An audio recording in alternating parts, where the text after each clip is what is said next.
Just seen there, Rosettenville and Pretoria West remain on a knife's edge following violent incidents against property occupied by foreign nationals. Local residents have already torched the homes suspected of being drug and prostitution dens. Well, Cyprian Ikani is with the Africa Diaspora Forum. He joins us now in studio. Good afternoon, Cyprian, and thank you so much for making time to join us here on the SABC News Desk. Thank you, Ashni. Cyprian, you feel this is a case of misdirected anger on the part of local residents. Tell us why. Well, I think it was misdirected, even though the fact is there. But the way the thing was directed to them caused this violence.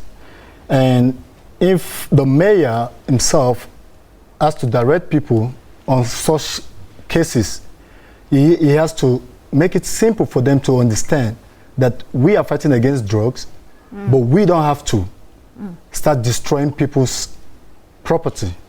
All right, you are referring to Mayor Herman Mashaba's commentary last year, I gather, when in that 100-day official report, he said that illegal foreign nationals living in Johannesburg must be treated as criminals.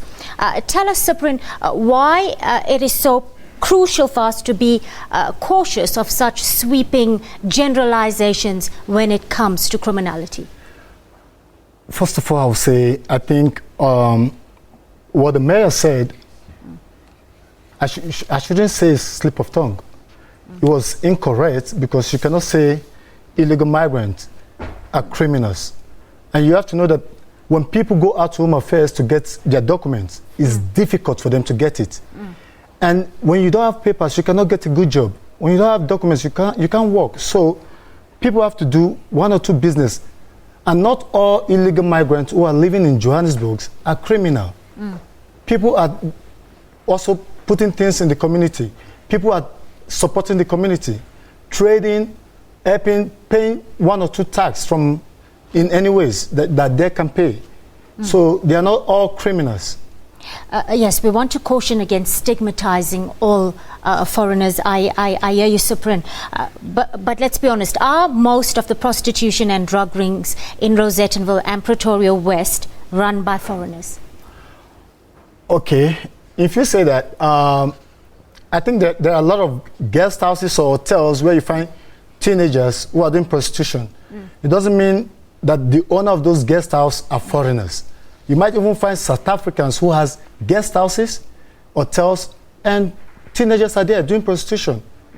So we must get the figure to know, or the fact that these foreigners are also involved on this. I'm not saying they are not involved, but some foreigners are doing the same business, but we must get the figure before we start saying it's all foreigners in Rosettenville and Ashridgeville, Pretoria West, who are trading on this kind of business. Yes. Well, all this very reminiscent of the 2008 violence that we saw.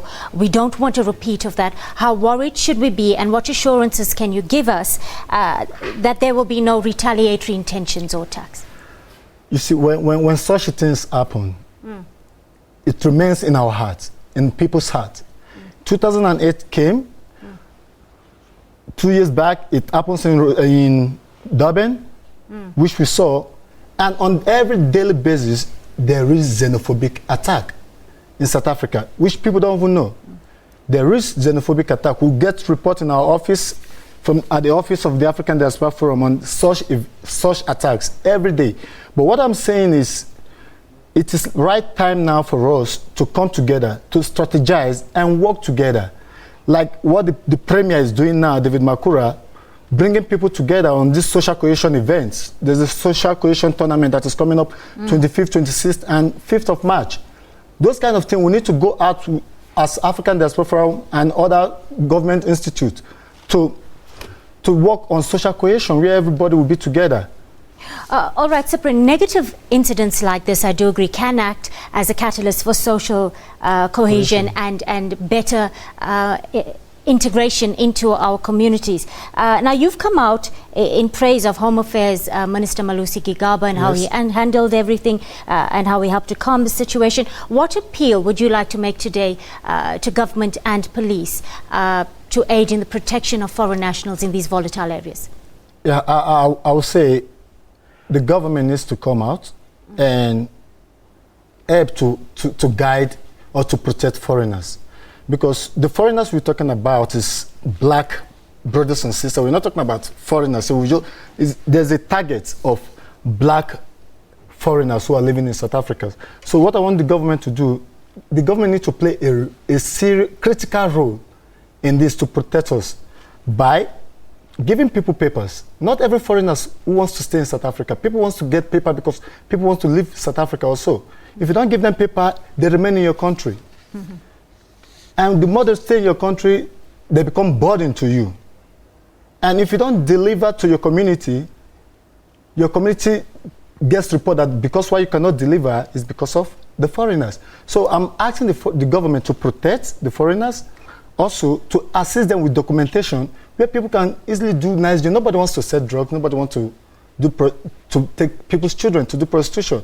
Foreigners come into South Africa for a better living, not to destroy South Africa, but to assist in the economy of South Africa. So foreigners must, the government, please, should guide the foreigner, help, give them paper, make things to be easier for them as well. Cyprian Ikani with the Africa Diaspora Forum. Thank you so much for sharing your insights with us on the SABC News Desk. Time to move on to some other news now.